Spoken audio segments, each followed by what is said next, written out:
मैं भारतीय जनता पार्टी को इस जीत के लिए बहुत बहुत बधाई देता हूं।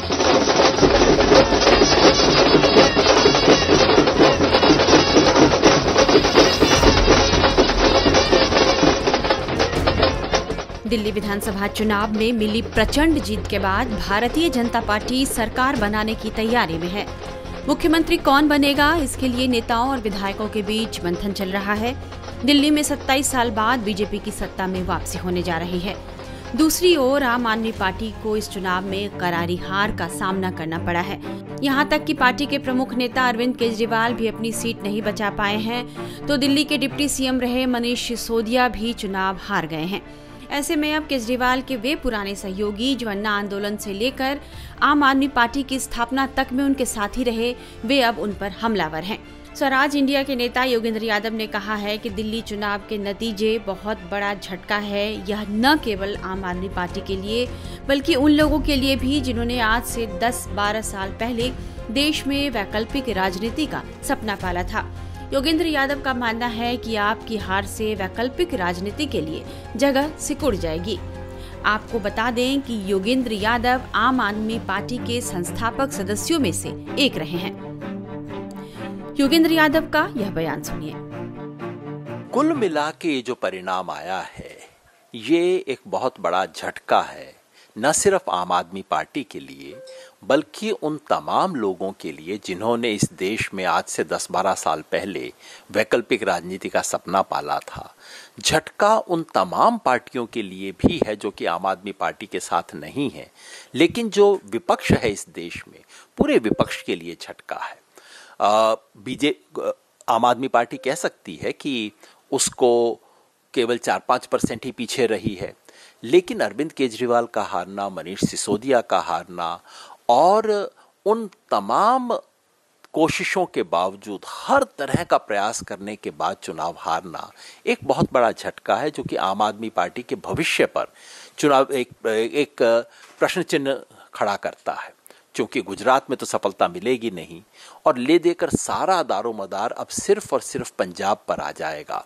और जहां बीजेपी की तरफ से कोशिश होगी आम आदमी पार्टी को तोड़ने की, क्योंकि बीजेपी हराने पे सिर्फ रुकेगी नहीं, पार्टी को तोड़ने की कोशिश करेगी, उसमें उस मुकाबले में आम आदमी पार्टी कैसे टिक सकेगी, ये बहुत बड़ा सवाल है।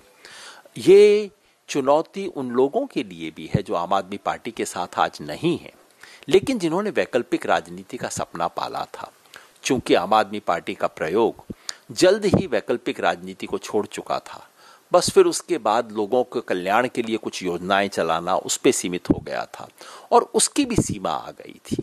ये चुनौती पूरे विपक्ष के लिए है, क्योंकि बीजेपी इस देश में टोटल डोमिनेंस चाहती है। केवल चुनाव जीतने से खुश नहीं है, वो टोटल डोमिनेंस चाहती है। और आज की जीत के साथ बीजेपी का टोटल डोमिनेंस का अभियान आगे बढ़ा है और उसका विरोध करने वालों को, इस देश में संविधान और लोकतंत्र की रक्षा का संकल्प करने वालों की चुनौतियां आज बढ़ी हैं। योगेंद्र यादव मानते हैं कि दिल्ली में जो काम होना चाहिए था वो आम आदमी पार्टी ने नहीं किया। दिल्ली में आम आदमी पार्टी की हार के प्रभावों को लेकर उन्होंने चिंता जाहिर की है। साथ ही आम आदमी पार्टी की हार के लिए 3 कारणों को भी जिम्मेदार माना है। हर बार लोकसभा चुनाव जीतने के बाद बीजेपी के कोई 15% वोट उसको छोड़ के आम आदमी पार्टी के पास चले जाते थे। इस बार बीजेपी ने उस 15% में से आधों को कम से कम अपने पास रोक लिया है। बस इतना ही काम हुआ है। ये लोग मोदी सपोर्टर पहले भी थे, आज भी हैं। कई मोदी सपोर्टर केजरीवाल को वोट दे रहे थे। उन मोदी सपोर्टर्स के एक बड़े हिस्से ने इस बार केजरीवाल को वोट नहीं दिया। कारण क्या था? पहला कि आम आदमी पार्टी की जो ईमानदारी की छवि बनी थी, वो ये शराब कांड और शीश महल, इन सब चीज़ों से वो धूमिल हुई। कारण ये भी था कि दिल्ली में जो दिन रात कचकच चलती थी और जो गिमिक्स तो कुछ हो जाते थे, लेकिन जो बुनियादी काम दिल्ली के लिए होने चाहिए थे वो नहीं हो रहे थे। और कारण ये भी था कि लेफ्टिनेंट गवर्नर और दिल्ली सरकार में जिस तरह से रोज झगड़ा चलता रहता था, तो मैं समझता हूँ मोदी समर्थकों ने सोचा होगा कि चलिए मोदी के साथ तो हैं ही, अब केजरीवाल का साथ देने की क्या जरूरत है, नीचे भी मोदी जी की सरकार हो तो अच्छा होगा। योगेंद्र यादव मानते हैं कि आम आदमी पार्टी कह सकती है कि वोट शेयर के मामले में वह बीजेपी से सिर्फ 4 से 5% पीछे है, लेकिन अरविंद केजरीवाल और मनीष सिसोदिया का तमाम प्रयासों के बावजूद हारना बहुत बड़ा झटका है, जिससे पार्टी के भविष्य पर सवाल उठता है। कुल मिला के जो परिणाम आया है, ये एक बहुत बड़ा झटका है, न सिर्फ आम आदमी पार्टी के लिए बल्कि उन तमाम लोगों के लिए जिन्होंने इस देश में आज से 10-12 साल पहले वैकल्पिक राजनीति का सपना पाला था।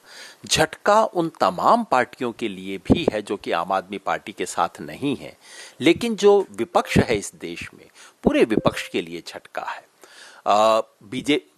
आम आदमी पार्टी कह सकती है कि उसको केवल 4-5% ही पीछे रही है, लेकिन अरविंद केजरीवाल का हारना, मनीष सिसोदिया का हारना और उन तमाम कोशिशों के बावजूद, हर तरह का प्रयास करने के बाद चुनाव हारना एक बहुत बड़ा झटका है, जो कि आम आदमी पार्टी के भविष्य पर चुनाव एक प्रश्न चिन्ह खड़ा करता है। क्योंकि गुजरात में तो सफलता मिलेगी नहीं और ले देकर सारा दारोमदार अब सिर्फ और सिर्फ पंजाब पर आ जाएगा, और जहां बीजेपी की तरफ से कोशिश होगी आम आदमी पार्टी को तोड़ने की, क्योंकि बीजेपी हराने पे सिर्फ रुकेगी नहीं, पार्टी को तोड़ने की कोशिश करेगी, उसमें उस मुकाबले में आम आदमी पार्टी कैसे टिक सकेगी, ये बहुत बड़ा सवाल है। ये चुनौती उन लोगों के लिए भी है जो आम आदमी पार्टी के साथ आज नहीं है, लेकिन जिन्होंने वैकल्पिक राजनीति का सपना पाला था।